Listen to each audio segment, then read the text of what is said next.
What up, my homies? It is July, it is hot, and it is one of my favorite times of year to fish, dude. And it kind of reflects that because last year in July, I won my first tournament on Lake Guntersville. It was just a little wildcat in that, but it really felt good, dude, because it shows that I've come a long way since I moved up here. And actually the month before, we got second place to an absolute stick, dude. Hayden Obar, if you guys pay attention to MLF, Toyota Series, multiple top 5, top 10 finishes, super cool, dude. Absolute hammer. So there's a bunch of videos out there like top 5 baits for this month, that month, and they're all great, dude, if you enjoy that. I wanted to give you something that's a little more validated, a little more real fishing, and show you exactly what I was using to not only catch those fish during that tournament that I won last year, but also how I found them. I'm not saying they're gonna be the perfect baits for every place or any kind of situation, but I think what they allow you to do for these warmer months, they allow you to find fish and dial in the pattern, so then you can kind of take it from there and get a little more granular, get a little more specific, and tweak it so you're catching the mags, but they give you the bites to do that. And I think that's really important this time of year.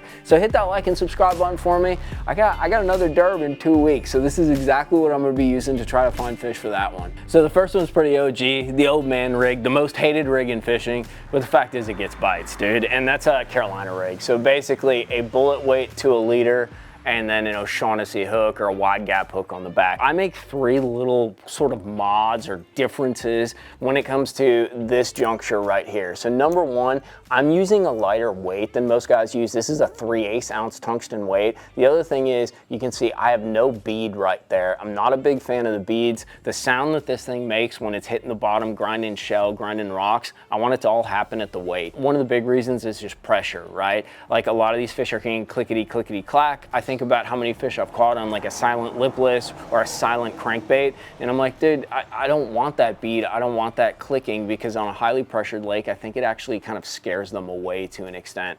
The other little mod is, instead of the bead, I actually put a little 6 cents bobber stopper on there. It does 2 things. 1, it protects the swivel, and 2, I usually run like a 2 to 3 foot leader depending on the situation.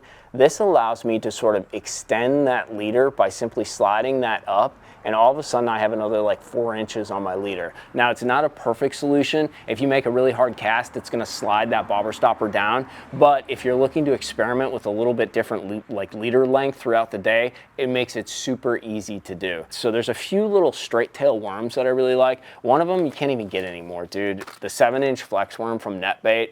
This thing, I've caught more fish on this, dude, than practically any of these other straight tail worms. They stopped making it. I bought a ton of them, so I have a stash that'll probably last me the next 5 years, but you can't get them unless you jump on eBay or something like that. This is a Big Bites Baits. It's a straight tail worm. They call it the Nikorama. So it's made for Nico rigging, but it actually has a great sort of slender and jointed body for putting on a Carolina rig. It's a little bit longer, it's not too girthy, so it kind of fits that finesse category. I got a ton of bites on it, dude. It's more durable than some of your other kind of like hand-poured finesse worms, comes in some great colors.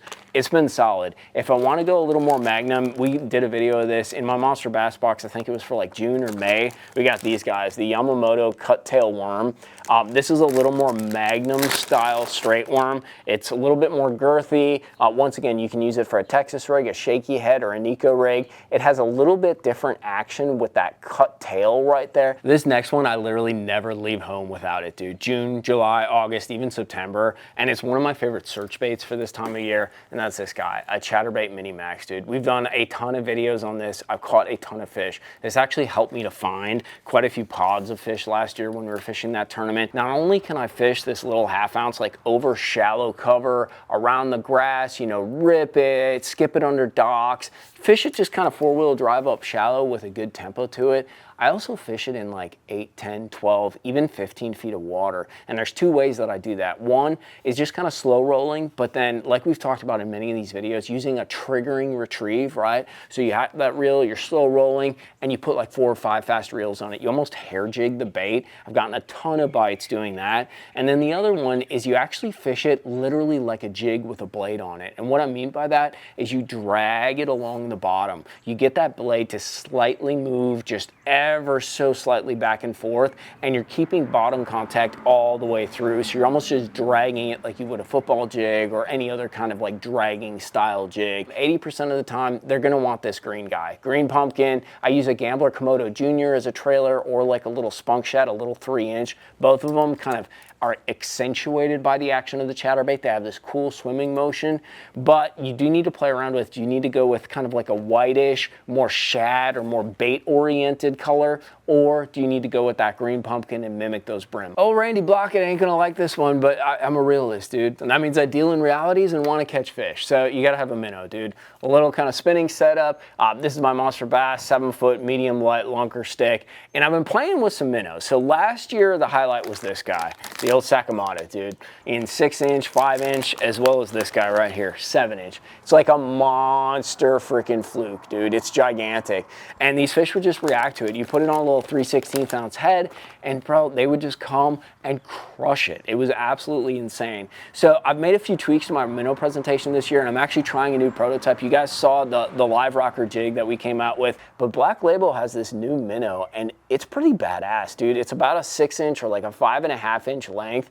It's a little more slender than a lot of the minnows out there, and it's definitely more durable. I've actually designed a bigger live rocker head. So this has a 4/0 hook in it. It's still pretty stout, but works on spinning gear. And also the weight's been distributed onto a 3-barb keeper. So it works a lot better on some of these bigger, bulkier baits. The small one has a little wire keeper, but for these bigger kind of dong, like just mondo freaking fluke style baits like that, like the fish arrow, like the Sakamata, you need something that's got a little more grab to keep that bait in place, because they're expensive and they tend to slide. But it is the perfect solution for some of these 6-inch, 7-inch, 5.5-inch baits where you want a bigger hook, not a giant hook, but you need a bigger hook to get some more grab, and you need a better keeper. You think the last place they'd be when it's like 90 degrees out and the water's like 85 degrees is up on top, but it's definitely a player. And especially in the mornings, you know, I'll get out like a spook style bait. I'm not looking to catch 30 of them, but I'm definitely looking for a bigger bite.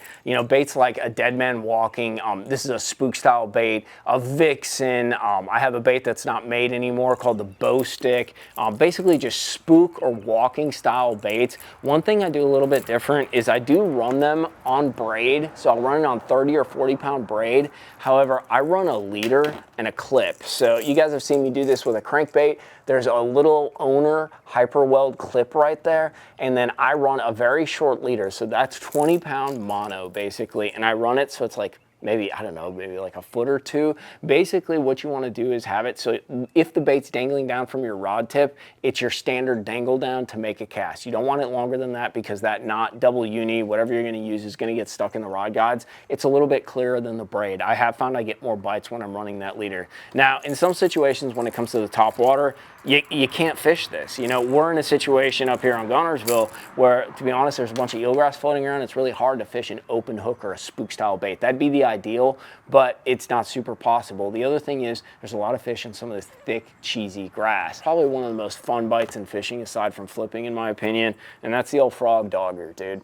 So you want to have a hollow body frog. This is the new Gambler walking frog. Spro makes one. I kind of like this one because it walks really well and it sits back. We're fishing some of these like cheesier style mats, some of this thicker cover. So I want something that's going to track and draw them out.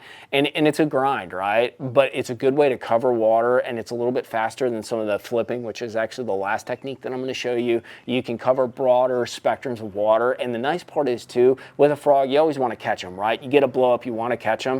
If you miss a fish, it's not the biggest thing in the world, especially if you're pre-fishing for a tournament, because it's telling you a lot about where they're located in the cover, whether it's the dock, you know, they blow up on the back of the dock, like after you skipped it way under. If it's a mat, you know, they're towards the edge or next to a hole. You can kind of isolate and break down where these fish are set up to eat some of these topwater baits, and then you can go in there with another presentation, which I'm about to show you, and get a little more specific, a little more detail oriented, and put it right on their heads. This would not be a Mikey Balls video if we didn't talk about flipping and punching. And this time of year, especially on Guntersville, it stands out. But the fact is, not every lake that you're gonna fish has like canopied, matted grass, awesome kind of thick cover like Guntersville. So you gotta kind of frame it up based on the lake that you're on or the body of water that you're on. What you're looking for though are shade creators, right? And a lot of guys talk about like, oh, it's for the bass. It's not actually really for the bass. Really that shade in those darker areas are places where a lot of the brim and the forage hide. So really that's what draws the bass. A lot of guys talk about how it protects their eyes. I don't totally believe that because there's fish floating around in the middle of the lake when it's 97 degrees and perfectly sunny out. So once again, forward facing has kind of broken that rule. A lot of different ways to fish it. You know, a jig, if you have open enough water, 1/2 ounce, 3/4 ounce, don't be afraid to go heavier this time of year. I catch them in the mats with a 1 ounce, with a 1.25, with a 1.5, even heavier than that. And a lot of guys think it's just to get through the mat, but the fact is it's actually just as much to create a reaction, right? I want that quick fall. I don't want these fish thinking about it. If the water is 50 degrees and it's the dead of winter, yeah, I'm gonna go for that slow kind of fall. But one of the biggest mistakes that people make with flipping this time of year is not going hard, heavy, and fast enough. You're looking for that one kind of unicorn bite, maybe 2 unicorn bites that kind of close off your limit, and that's exactly what happened to me last year. I think I caught a 5 and like a 4.5 and called out 2 upper 3-pounders that really sealed the deal for me and put me over 23 pounds. But I hope you guys enjoyed this. Like I said at the beginning of the video, I always try to be real with you. These rigs are not always going to be the perfect in every situation. I have a lot of confidence in them, and what they've done is they've kind of opened the pathway to getting bites in a lot of situations. They allow me to fish a lot of different types of cover, a lot of different styles of fish that are set up, whether it's schools of fish, whether it's isolated fish with the flipping, whether it's fish in super heavy cover with the frog.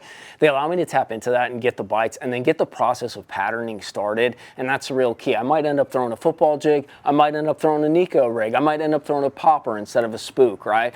But they allow me to kind of get that process started, get some bites, get some reactions from these fish, and really give me the confidence to really cover some water and figure out what's going on for the month of July. I hope you guys enjoyed this video. If you guys got any rigs or techniques to add, drop them down in the comments box. You guys always throw me like juicy little things, and I love it. I'll put links to all the stuff that I talked about at Monster Bass as well as Tackle Warehouse for you guys to check out if you're interested in any of the baits, rigs, rods, whatever. But I hope you guys are fishing. It's my favorite time of year, and I hope we do well in this derby. We'll see how it goes. Check in with you later, though. I got to get Boxer back in the house. I don't know if you guys knew, he's been back there dying the whole time. It's freaking warm out, but we're going to rig a few rods and wrap this thing up and head to the lake. Later, my homies.